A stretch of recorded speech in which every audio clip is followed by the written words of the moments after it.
This is the infamous photo of Frank Stites crashing, taken by UK Whipple for the Universal Animated Weekly.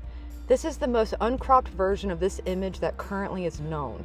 The first clue years ago was that this image was taken in a west-northwest direction if one looks at the shadows of the spectators standing to the right of the tree. It is known from multiple newspaper sources that his time of death was around 4:30 in the afternoon. I compared shadows in mid-March, the time of his death, to this image, and that's how I discovered the direction the photo was taken. For years, I was looking for these same hillsides. I knew that the hills of the Universal backlot have changed in the past 100 years, and a lot of them have been flattened to build more stages. I also knew that the scene he died in was set up in a, quote, narrow little valley, close quote, as was reported in several newspapers of the time. Over time, as I looked at old images of the backlot, I started to discover more clues.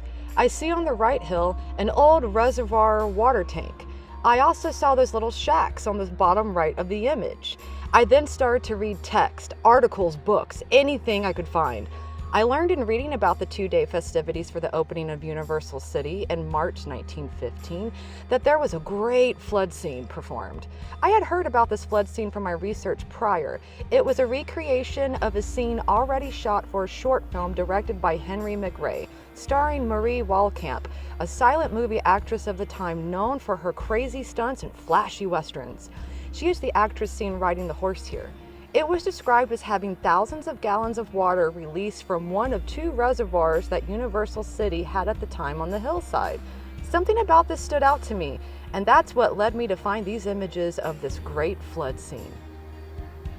The stars started to align. Look at that reservoir. Look at those shacks. Bingo! This makes sense. The dummy plane that Stites threw the fake bomb off of was mounted on a wire between the two hills in that same, quote, little valley. My partner noticed this in this image, that wire.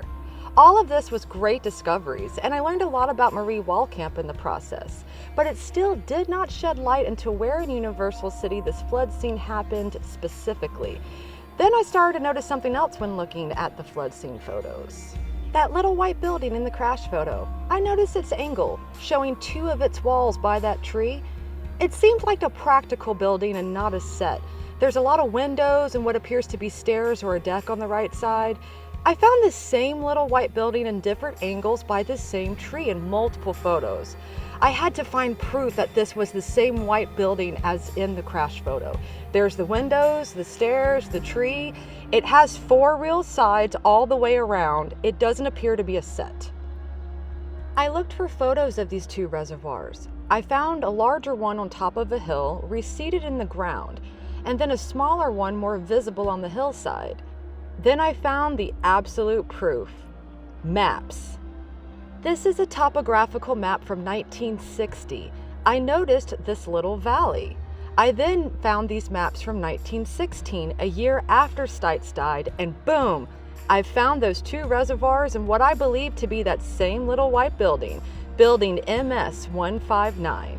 Here's images of that little white building again. I see other landmarks that are also on this map and how the main road of the backlot curved. Here is a photo from 1930, 25 years after Stites died, and that little white building was still there. A set would not have been up for that many years. That tree by the road here, it's the same tree. One can tell by how the branches go off from the trunk. If one marks on the map that white building and the smaller, more visible reservoir on the hill in the same alignment with the crash image, all of it faces west. The main road in Universal City when it opened was called Limley Boulevard. It is still on the backlot today, and it's still in the same shape as it originally was. It is now called John Stewart Avenue. I overlaid the map from 1916 to the present-day satellite image from Google, and there it is, the same road. It's shaped like that because it originally went around a hill. Stites crashed on a now flattened hill at Universal. That hill used to be a spot of photos of the time too, as seen here. Whipple, the photographer who took the crash photo, was approximately here, and where Stites' plane crashed was around where the present-day sign shop on the backlot is. I would love to know what building MS 159 was. I still don't know, but I know it was there until at least 1930. It's an honor and a privilege to be able to work and play in the same places where Stites once walked and flew. Without pioneers like him, we wouldn't now have flights in space, driverless cars, and advanced technological scenes in cinema.